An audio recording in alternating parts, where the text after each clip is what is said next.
Olá, queridos, a paz do Senhor, você está no ADEC TV e hoje no quadro Lições Bíblicas. Hoje nós vamos estudar a lição de número 3, Missões Transculturais no Antigo Testamento. O texto áureo está em Isaías capítulo 49, o verso 6, está escrito assim: Disse mais, pouco é que sejas o meu servo, para restaurares as tribos de Jacó, e tornares a trazer os guardados de Israel. Também te dei para luz dos gentios, para seres a minha salvação até a extremidade da terra. Verdade prática. O amor de Deus para com as nações deve ser o mesmo objetivo de todos os que militam para a salvação das almas perdidas. A leitura bíblica em classe está no primeiro livro dos Reis, capítulo 17, versículos 8, 9 e do 17 ao 22, e ainda profeta Jonas, capítulo 1, versículos 1 e 2. A nossa lição tem alguns objetivos. Primeiro, identificar Israel como povo escolhido para um propósito missionário. Segundo, demonstrar o amor de Deus para com outras nações. E terceiro, relacionar as alianças de Deus com a humanidade do Antigo Testamento. Professor Joás, chegamos aí à terceira lição. Nós estudamos a primeira lição, a Grande Comissão, o enfoque etnocêntrico. Depois, na lição passada, nós estudamos missões transculturais, a sua origem e a natureza de Deus. E eu quero até fazer um adendo aqui, professor. Nessa lição nós falamos muita coisa sobre a missão transcultural. E pode ser que dentro da nossa cidade, até mesmo dentro da nossa comunidade, talvez nós tenhamos que enfrentar uma missão transcultural, né? Cultura diferente, o povo diferente, isso é comum, né? Nos dias atuais é comum. A gente, dentro da mesma cidade, a gente tem várias etnias se comunicando, interagindo, né? E a igreja não pode negligenciar isso, a igreja deve estar atenta a isso, né? E visitar essas etnias com o evangelho é missão também, né? E pode ser até chamado de missão transcultural em muitos casos, né? Então, a igreja, que toda igreja cristã deve ser missionária, né? Então, como missionária que não deve negligenciar esses fatos, né? E deve levar o evangelho a todos os povos, todas as etnias, né? A gente já falou disso aqui em lições anteriores, né? Verdade. Eu só quis fazer essa observação, professor, porque hoje nós temos, por exemplo, trabalhos aí espalhados por toda a cidade e em vários pontos de pregação, vários pontos que a igreja atua, né? Então é muito importante a gente falar dessa missão transcultural, porque muita gente pensa que missão transcultural é só quando a gente atravessa uma fronteira. Né? De repente essa fronteira está aqui perto de nós, né? Não precisa ir tão longe, né? E hoje, professor, nós vamos falar das missões transculturais no Antigo Testamento. Outra coisa também que eu quero ressaltar bem aqui na introdução é porque eu ouvi um comentário há poucos dias agora, um comentário assim bem pejorativo e assim capcioso, maldoso, falando que o Deus do Antigo Testamento só amava Israel. E até fala assim, olha a palavra de Deus direcionando só o povo de Israel. E aqui, pelo menos na leitura bíblica em classe, nós vemos esse Deus que ama tanto Israel, preocupando também com os ninivitas, né? Preocupando com a nação pecaminosa, assim tanto quanto Israel. Então é bom a gente ressaltar que o amor de Deus não é só para um povo, o amor de Deus é para todos. E Deus ama todos da mesma forma, não tem diferença no amor de Deus. Deus não me ama mais do que ama você. Em todos os tempos, né, na revelação de Deus, houve gente que enxergou em Deus um amor exclusivista, né? E hoje não é diferente, né? Há denominações que tentam monopolizar o amor de Deus para si, né? E há nações até, há povos que têm esse caráter exclusivista, né, e pensam que são mais especiais que os outros. Há pessoas, né, em lugares, em congregações, que pensam que são mais especiais que os outros da própria comunidade. Isso é coisa humana, né? Mas uma fala como essa, né, dizer que olha para o Antigo Testamento e vê o amor de Deus direcionado só para Israel, é uma fala muito desacertada e às vezes até, talvez até preconceituosa de alguém que não entendeu o que leu, né? Leu a Bíblia, se é que leu, né? E não entendeu direito o que viu ali, né? Porque a gente está falando aqui desde do nosso primeiro encontro, né? Que Deus, quando chamou, quando se comunicou com o homem de todas as formas, né? Desde Adão e até os patriarcas, né? Deus sempre deixou claro que o projeto era para as nações. E ele amou Israel, sim, ele ama Israel, sim, é o povo escolhido, sim, mas Israel não tem nada com isso, né? E está até escrito no Antigo Testamento mesmo, que amor não é porque é um povo especial, porque é um povo mais bonito, mais forte, não, amor porque ele é assim, ele é amor, né? E ele escolhe demonstrar o seu amor, e ele escolheu um povo para isso. Né, mas isso não faz de Israel mais especial do que qualquer outro povo. Não. Né, isso só demonstra o quão especial é o Deus de Israel. Né, é sobre ele, não é sobre o povo. Não é sobre uma visão exclusivista de mundo. Né, é sobre o Deus que ama. Né, e para demonstrar esse amor para todos que estão em todo lugar, em todas as nações, ele escolheu um povo para mostrar, né? E para ser o seu porta-voz, para ser o primeiro missionário, né? Então não é exclusivismo, é só uma maneira de agir, né? Para que a missão se expanda de forma coesa, clara, né? De forma organizada, né? Outro detalhe, professor, é que quando nós olhamos para a Bíblia, lá no princípio, vamos falar lá do Gênesis 12, a chamada de Abrão, né? A gente vê Deus chamando Abrão de Ur dos Caldeus, lá na região da Mesopotâmia, né, cidade entre rios. Aprendemos isso lá na quinta série, na aula de geografia, quinta, sexta série. A civilização ali mesopotâmica, os fenícios, aquela região ali de Ur dos Caldeus. Olha onde Deus chama Abraão, tira ele do meio da sua parentela, faz ele peregrinar até Canaã, estabelece a promessa a Abraão, de Abraão veio Isaac, Isaac veio Jacó, e forma as 12 tribos de Israel. Mas olha onde Deus construiu isso aí. Então o amor de Deus é sem medida, é sem precedente. Então não é certo usar de uma forma pejorativa, falando que Deus amou aquele povo. Deus amou todos, mas ele elegeu Israel. Isso é uma prerrogativa de Deus. Quando Deus chamou Abraão, ele não tinha em mente um povo só. Tanto é que a promessa olha para as estrelas, aí, a sua descendência vai ser algo parecido com isso. Olha, conta aí as areias do mar. Vai ser algo nesse nível. Né? Então Deus está pensando em todas as famílias da terra, em todas as etnias, em todas as nações. Mas ele tem que começar de algum lugar. Né? E ele começou com Abraão. Você vê que as mesmas promessas, elas são transgeracionais, elas vão de Abraão para Isaac, de Isaac para Israel e de Israel para as nações. Né? Então não é exclusivista. É porque Israel é o ponto de partida. De Sião que sai tudo isso, todas essas bênçãos. Né? E nós somos igualmente herdeiros das mesmas bênçãos de Abraão.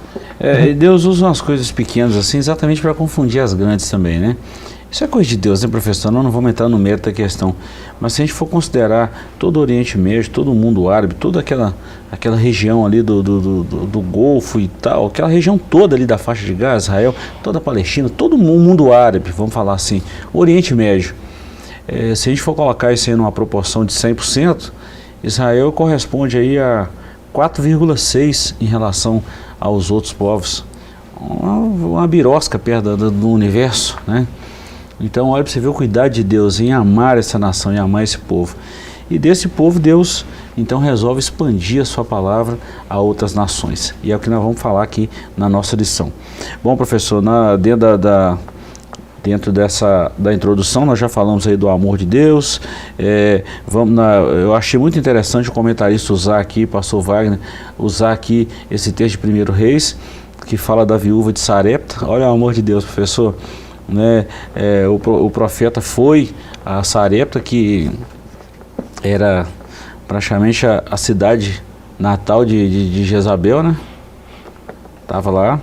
Depois ele envia Jonas a Nínive, né? Então a gente vê aí o Deus que envia, o Deus que cuida, o Deus que mantém, o Deus que faz a sua palavra chegar em lugares longes, né?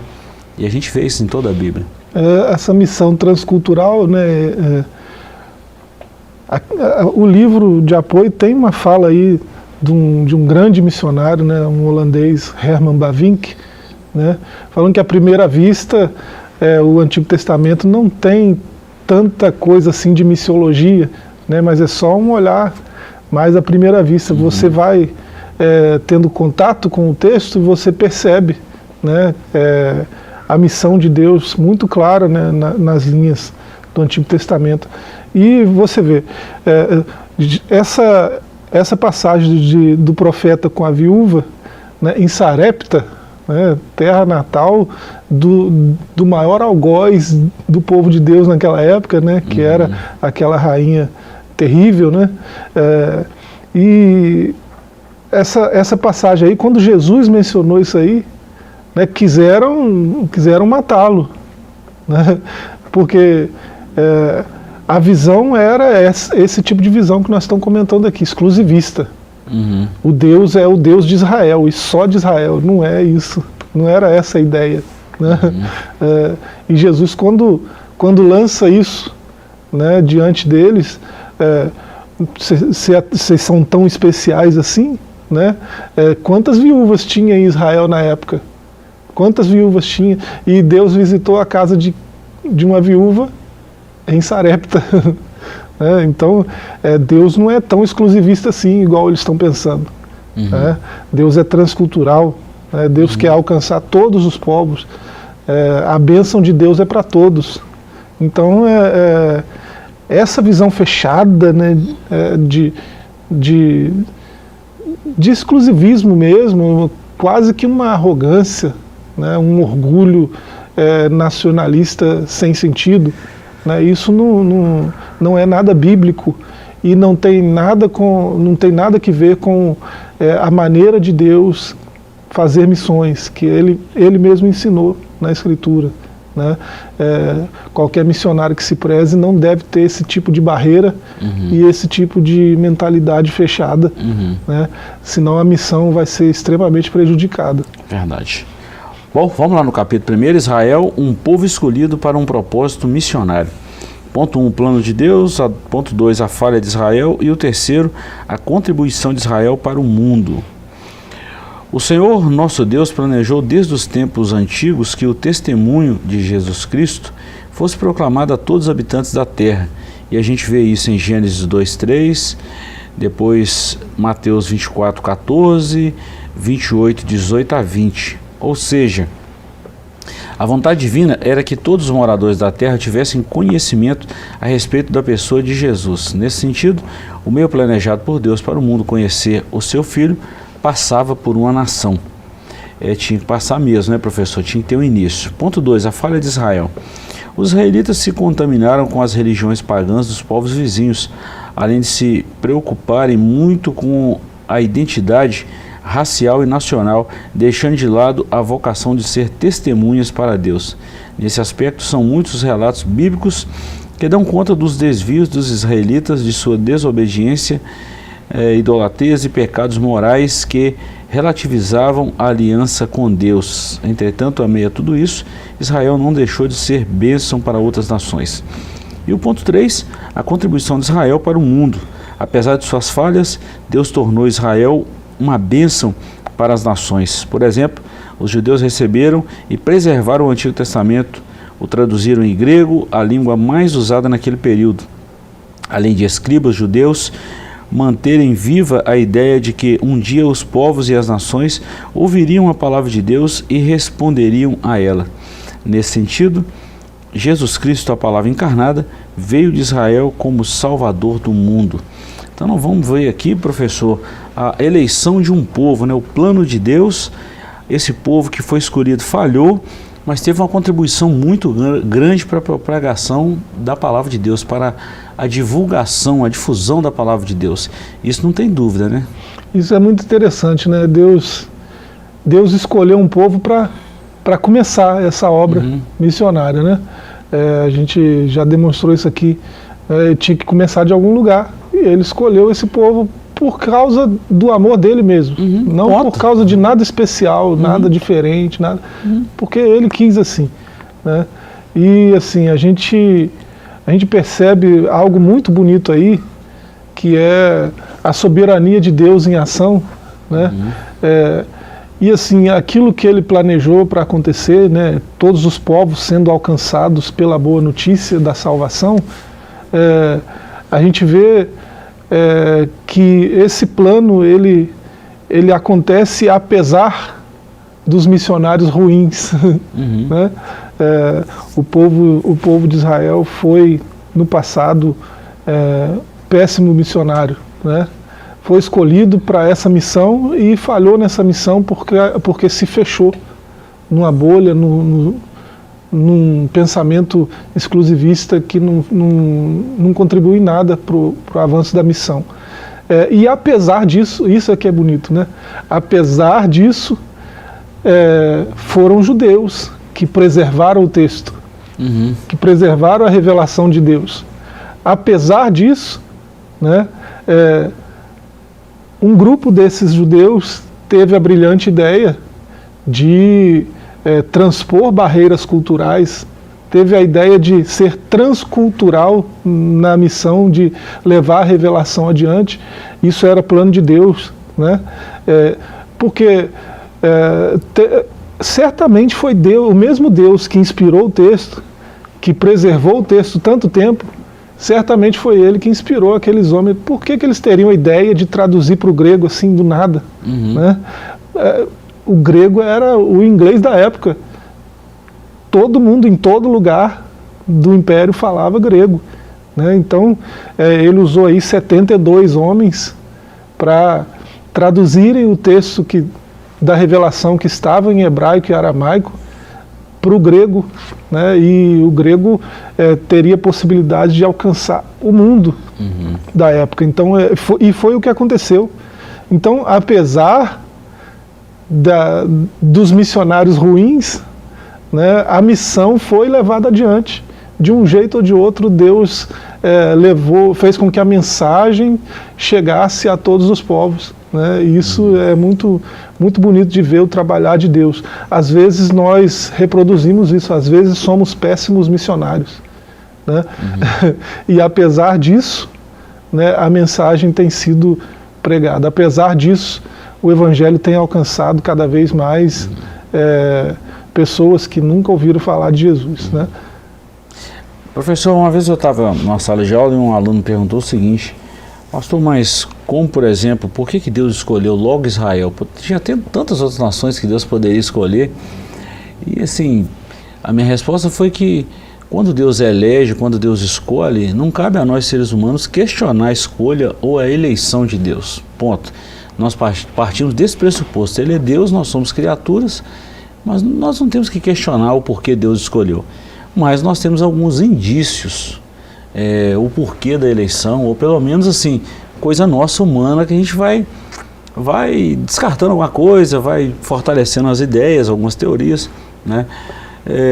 Eu me lembro que eu falei para ele o seguinte: você conhece na Terra vamos colocar aí mais de 200 países, vamos colocar mais de 200, né? E quando você fala de etnias, nós já vimos aqui mais de 24 mil. Então só por aí você vê. Mas vamos colocar aí 220 países, 225 países mais ou menos, 25, 26 por aí fora. Você conhece uma nação que preserva uma cultura tão forte igual a Israel? É uma coisa para a gente pensar. Eu já falei isso aqui, na época eu falei com ele também, e peguei por um gancho muito simples. Vamos falar da genealogia. Se me perguntar, por exemplo, o nome do meu pai e da minha mãe eu vou saber, o nome dos meus avós maternos e paternos eu vou saber, mas eu já vou ter dificuldade em falar dos bisavós. né? E se a gente for voltar um pouquinho nessa árvore da genealogia... 3 gerações já é difícil para nós. Não é? Agora, de Israel não. Eles vão lá eles começam a falar os pais, os avós, os bisavós e vai lá na tribo. Chega lá em Adão até. Não é? A gente vê a genealogia na Bíblia e é importante a gente até falar nisso. Então, quando a gente fala dessa cultura que é muito forte em Israel, dessa preservação cultural e dessa não mistura, isso é muito forte para a preservação da palavra de Deus até que chegasse Cristo, que Paulo chama da plenitude dos tempos. Se fosse algo misto, algo, vamos falar assim, muito, de uma forma assim bem... uma miscelânea, nós não conseguiríamos chegar nesse ponto de conclusão, de convergência que nós estamos falando agora até chegar a Cristo. E isso é difícil. Isso também é uma ilustração, né? É um testemunho vivo da soberania de Deus. Né? Ele escolheu esse povo para quê? Para que essa missão fosse adiante. E assim, você vê, por exemplo, quando o povo é liberto do cativeiro, né, você vê Isaías dizendo por quê, né, para a obra missionária. Um povo preso não consegue fazer missões. Né, é só ler Isaías 42, 41, 42. Né, e é um texto messiânico, mas você vê que a libertação do povo é para isso. Para um discurso missionário, né, para uma pregação do evangelho de salvação. Então, esse povo é eleito para a missão de Deus, e apesar de, na maior parte do tempo, esse povo se recusar a cumprir a missão, né, de alguma forma a missão foi levada adiante. E até culminou na plenitude dos tempos, né, a vinda do Messias, e aí a missão tomar rumos completamente maiores, né, mais amplos, e tanto é que chegou até nós a mensagem. Verdade. Bom, professor, antes de a gente encerrar esse bloco 1 aqui, eu quero falar da sinopse do capítulo 1 aqui. Embora Israel tenha falhado em sua missão, a nação contribuiu na revelação do plano de Deus ao mundo. Então nós fechamos aqui o primeiro bloco, Israel, um povo escolhido para um propósito missionário. Nós vamos para um pequeno intervalo, voltamos já já com a segunda parte dessa lição maravilhosa. Não sai daí que voltamos já já.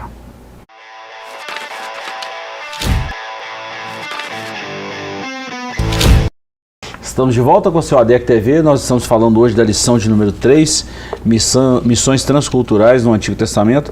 Professor, nós vamos falar agora em 2 capítulos aqui, o amor de Deus para com outras nações, alianças entre Deus e a humanidade no Antigo Testamento.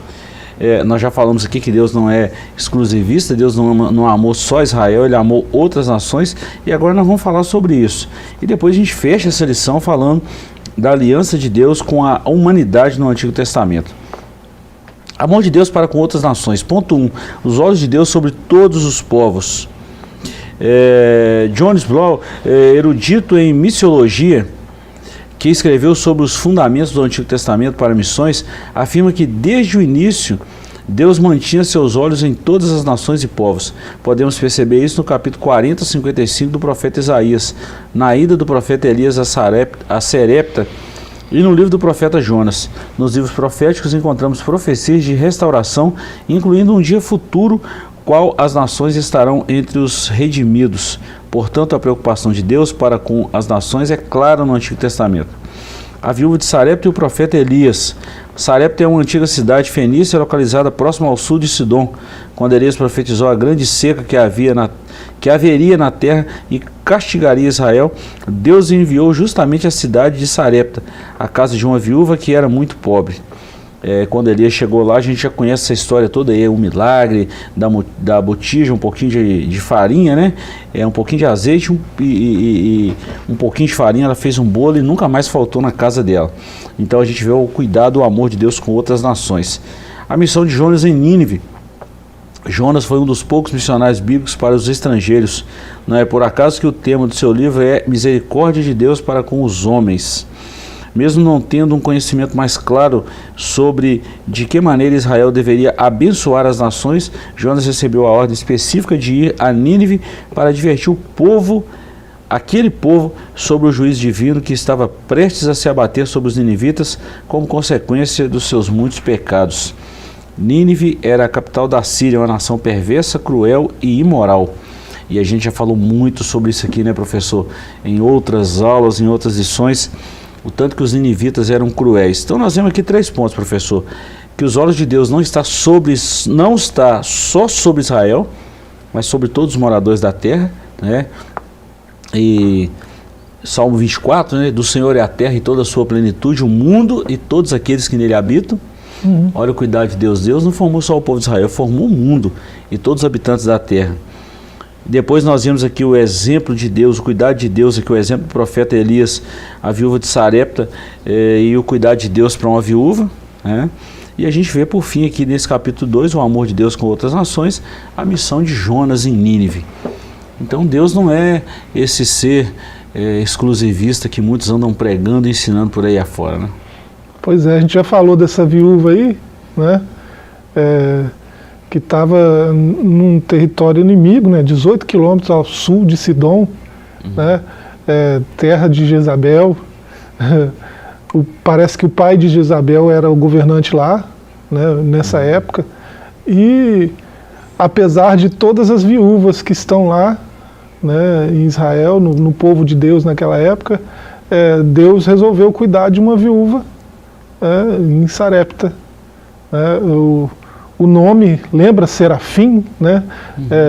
Lembra fornalha ardente, lembra cadinho, tem muito a ver com fundição, com queimar, né? Porque ali era um lugar onde se fazia muito isso, né? Se trabalhava fundição, né, de metais. Então acabou que a cidade herdou esse nome. Mas tem uma viúva ali que está a ponto de morrer. No seu encontro com o profeta ela diz isso, né? Eu só tenho esse pouquinho de farinha aqui e eu vou fazer para mim e para o menino. Estou colhendo essas lenhas aqui para fazer para nós lá em casa e nós vamos comer e vamos morrer. A expectativa dela era essa, né? Não tinha muito tempo para ela. Então Israel tá queimando, né? E tem viúvas lá também passando fome. Mas esse Deus que eles dizem que é exclusivista está cuidando de uma viúva lá em Sarepta. Então, que exclusivismo é esse? Não condiz, né? Não faz sentido esse tipo de discurso. E assim, isso é ilustrativo, isso demonstra o cuidado de Deus, o amor de Deus para com toda a humanidade, né? Para com todos os povos, todas as etnias. E de Jonas é um livro assim extraordinário, né, na escritura, porque parece mais uma sátira, né, de um profeta que é um homem de Deus, mas está zangado com Deus porque Deus ama outros povos, principalmente um povo inimigo, né, um povo que assim terrorista. E Deus ama esse povo, olha só que coisa, né? E o profeta está irado com Deus por causa disso. Né? Você vê no primeiro capítulo, ele tem aquele episódio de fuga, né? Deus mostra qual é a missão e ele foge de Deus. Né? A gente é levado a pensar por quê, mas ele só vai dizer por quê lá no capítulo 4, né? É porque ele não queria, ele sabe que Deus é misericordioso e Deus não traria juízo sobre aquele povo se ele pregasse para aquele povo. Então Deus manda ele ir lá pregar, ele se recusa, ele foge de Deus. E é irônico porque no capítulo 1 ainda ele se encontra com ímpios, com pagãos, né? Os marinheiros ali, né? Eles que não deveriam estar atentos a nada, ao mover de Deus, eles estão atentos. Eles percebem uma tempestade e sabem que aquilo veio de uma força superior, né? O Criador está zangado com alguém aqui. Eles percebem isso, eles estão atentos ao que está acontecendo. E o profeta, o homem de Deus, está dormindo. Né? Pensa um pouco na situação do cristianismo hoje, e dá uma olhada para Jonas e vê se não há paralelos. Né? Então, isso logo no primeiro capítulo. Né? E você vê no capítulo 2, eles lançam Jonas no mar, né, e o que seria seu túmulo, Deus traz um grande peixe e leva ele para uma praia, né? Mas aí nesse ponto ele faz uma oração de arrependimento. No capítulo 2 se arrepende, né? E aí no capítulo 3 ele tem de novo encontro, né? No primeiro ele teve aquele encontro com ímpios, né? Com pagãos, que estavam mais atentos ao agir de Deus do que ele.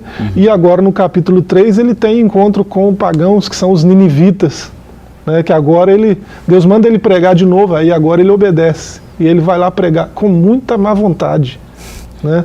A gente sabe que é muita má vontade porque a mensagem não tem coesão nenhuma. Ele seria reprovado em qualquer escola de homilética hoje, né? Tem 5 palavras lá no hebraico de Jonas, tem 5 palavras a mensagem dele. Como que alguém se converteria com a mensagem daquela? Parece que é tanta má vontade que ele não quer mesmo que o povo se converta. E aí é um pregador preguiçoso, né? E apesar disso, o rei mais sanguinário da época se converte, né? O pior cara que você pode pensar em termos de caráter, de moral da época, se converte com uma pregação de 5 palavras. Né? E é curioso que por isso que eu digo, parece uma sátira, né?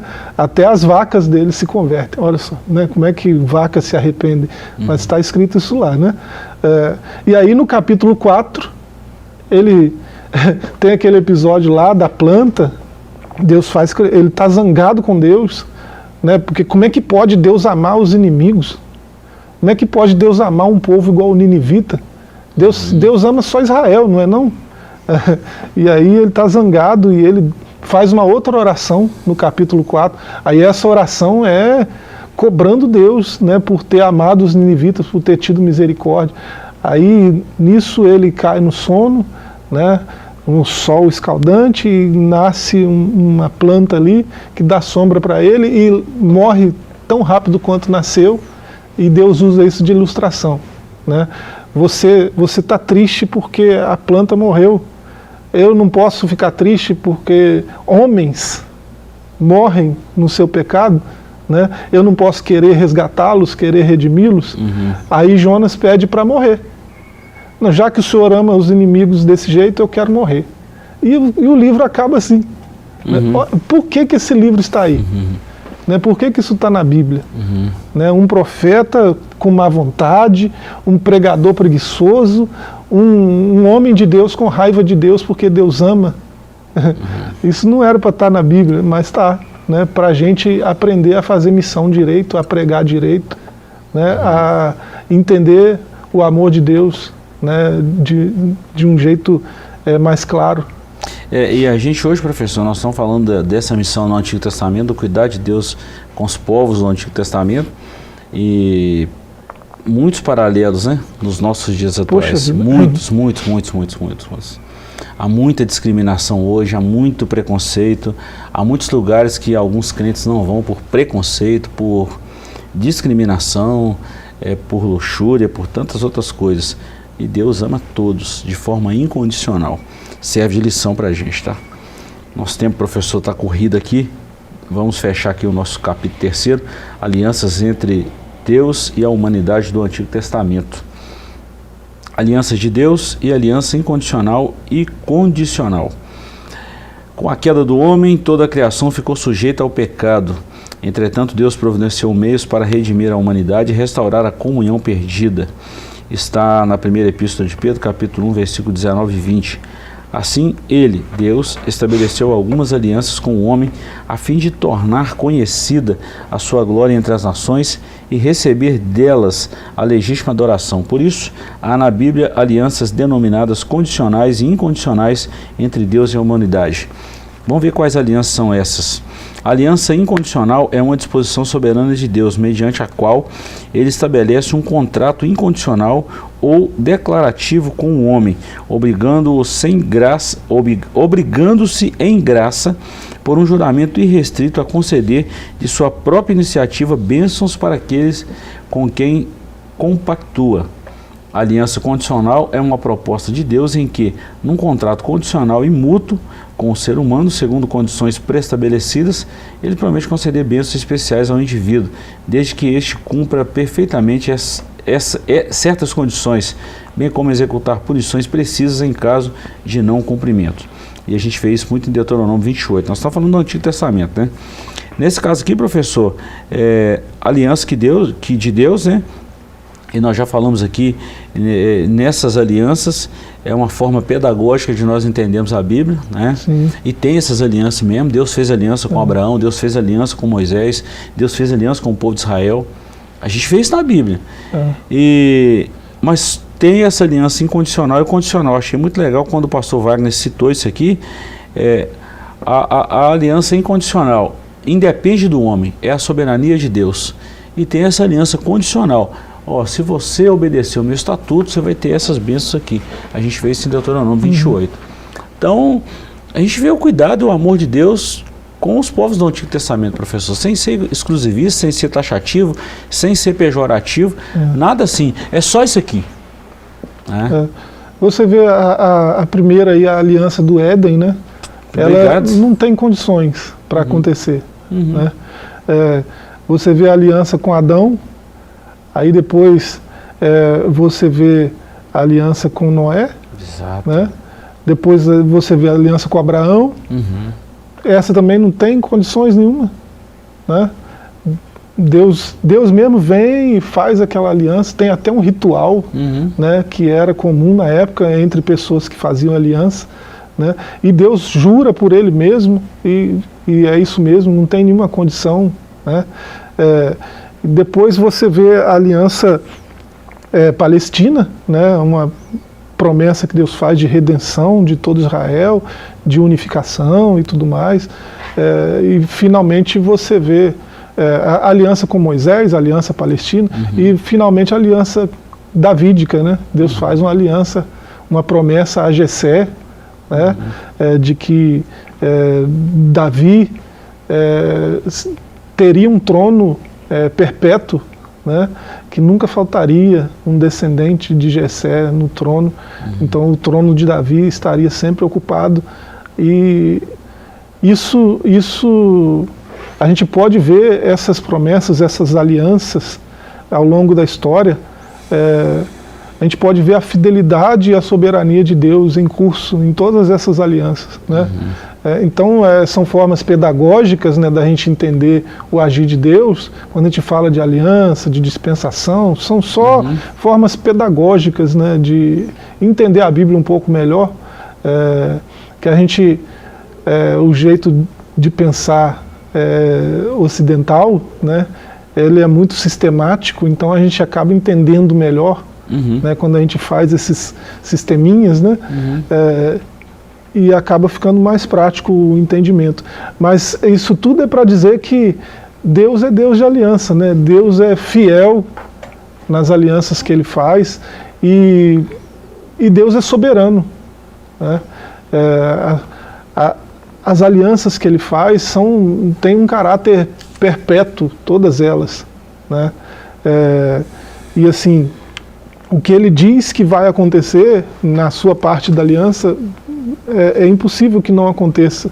Né? Então ele é comprometido com a aliança, e Ele é soberano e fiel para fazer com que aqueles termos da aliança que ele coloca, né, acabem acontecendo. Isso na missão é importante não perder isso de vista. Verdade. Né? O que nós vemos nessa lição, professor, é que o amor de Deus, o plano de Deus abrange todas as nações, sem deixar nenhuma de fora. Eu me lembrei agora quando Deus chama de Nabucodonosor, e o próprio Ciro, 200, 300 anos antes de nascer, de meu servo, uma nação persa, uma nação babilônica. Deus usou essas nações para executar juízo a Israel. Olha a presciência, o cuidado divino. Então, não tem nação nenhuma que está fora do plano de Deus. Sim. Não tem nenhuma. Tem um livrinho que é textual nesse sentido aí, né, que é O Fator Melquisedeque. É um livro muito fácil de ler e assim um tesouro, né, um tesouro da missiologia. Você não vai ler nada melhor em termos de missiologia do que esse livrinho, né? E assim, o que a gente está falando aqui, né, é muito disso aí. Né? O senhor está lembrando aí de Ciro, nós já lembramos aqui a viúva de Sarepta, os ninivitas, né, alvos da pregação de Jonas. Então, o Antigo Testamento está repleto de missões transculturais. Verdade. E, assim, coisas esclarecedoras como o fator Melquisedeque mostram muito isso também, né, que Deus ele tem uma missão e essa missão está muito expressa, está muito claramente delineada, delimitada no texto bíblico desde o Antigo Testamento. E que bom que a gente vê isso implícito e explícito na Bíblia, né, professor? Isso é muito bom. Obrigado por hoje, tá, professor? Ficamos aqui com mais dessa lição, te agradecemos pela companhia e, se Deus nos permitir, voltaremos na próxima semana. Até lá e fiquem todos com Deus.